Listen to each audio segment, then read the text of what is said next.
11th 12th science എടുത്ത് പഠിച്ചിട്ട് career plan ആലോചിച്ച് ടെൻഷൻ അടിക്കുകയാണോ? അങ്ങനെയാണെങ്കിൽ ഈ ഒരു പ്ലാൻ ചെറിയ രീതിയിൽ നിങ്ങളെ ഹെൽപ്പ് ചെയ്യട്ടോ. ഒരു സർഫസ് ലെവൽ ഐഡിയ തരാൻ വേണ്ടി ഹെൽപ്പ് ചെയ്യുന്നതാണ് എനിക്ക് തോന്നുന്നത്. ഫിസിക്സ്, കെമിസ്ട്രി, ബയോളജിയിലാണ് നിങ്ങളുടെ മേജർ ഫോക്കസ് പോയതെങ്കിൽ, നിങ്ങൾക്കൊരു ഡോക്ടർ ആവണമെന്ന് ആഗ്രഹമുണ്ടെങ്കിൽ MBBS നല്ലൊരു ഓപ്ഷനാണ്. MBBSന് കൂടാതെ തന്നെ നമുക്ക് ഡെന്റിസ്റ്റ് ആവണമെന്ന് ആഗ്രഹമുണ്ടെങ്കിൽ BDS, അത് കൂടാതെ ആയുർവേദ ഡോക്ടർ ആവണമെങ്കിൽ BAMS, പിന്നെ ഹോമിയോപ്പതിക് ഡോക്ടർ ആവണമെങ്കിൽ BHMS, അത് കൂടാതെ ഫിസിയോതെറാപ്പിസ്റ്റ് ആവണമെങ്കിൽ BPT, പിന്നെ BSc നഴ്സിംഗ്, ഇതൊക്കെ നല്ലൊരു ഓപ്ഷനാണ് കേട്ടോ. ഇത് കൂടാതെ BPharm ഉണ്ട്, അതായത് ഫാർമസി, കൂടാതെ കുറേ പാരാമെഡിക്കൽ കോഴ്സസ് കൂടി ഇതിൻ്റെ അണ്ടറിൽ വരും. സോ നെക്സ്റ്റ് വരുന്ന ഒരു ഓപ്ഷനാണ് നമുക്ക് ലൈഫ് സയൻസിൽ അണ്ടർ ഗ്രാജുവേഷൻ എടുക്കാൻ.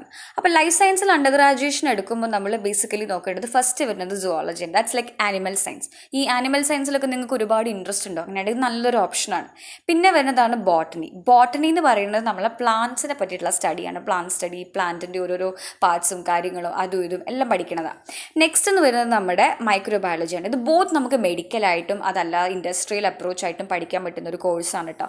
മൈക്രോ ഓർഗാനിസത്തിൻ്റെ വേൾഡിനെയാണ് മേജർലി ഫോക്കസ് ചെയ്യുക. പിന്നെ വരുന്നത് ബയോടെക്നോളജി. ഇതൊരു റീസെൻറ്റ് കോഴ്സല്ല, കുറേ കാലമായിട്ടുണ്ട്, ഒരുപാട് അഡ്വാൻസ്മെൻറ്റ് ഇതിൽ വന്നിട്ടുണ്ട്. പിന്നെയാണ് ജെനറ്റിക്സ്. ജെനറ്റിക്സ് നമുക്ക് മെഡിക്കൽ ഫീൽഡിലും അല്ലാതെ ഇൻഡസ്ട്രിയൽ അപ്രോച്ചസ് ആയിട്ട് നമുക്ക് പഠിക്കാൻ പറ്റുന്ന ഒരു സബ്ജക്റ്റാണ്.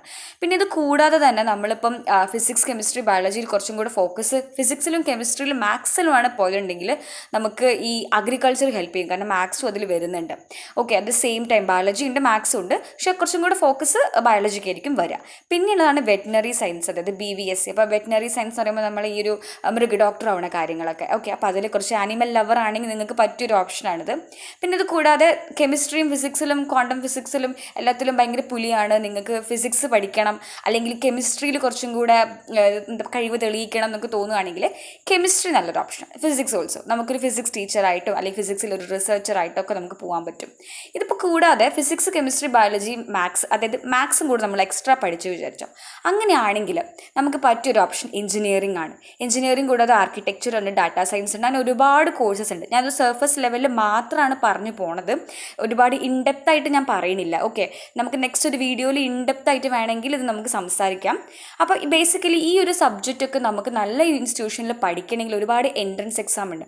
ഫസ്റ്റാണ് നമുക്ക് നീറ്റ് എക്സാം. മെഡിക്കൽ ഫീൽഡിലേക്കൊക്കെ കയറണമെങ്കിൽ നമുക്ക് നീറ്റ് എക്സാം മാൻഡേറ്ററി ആണ്.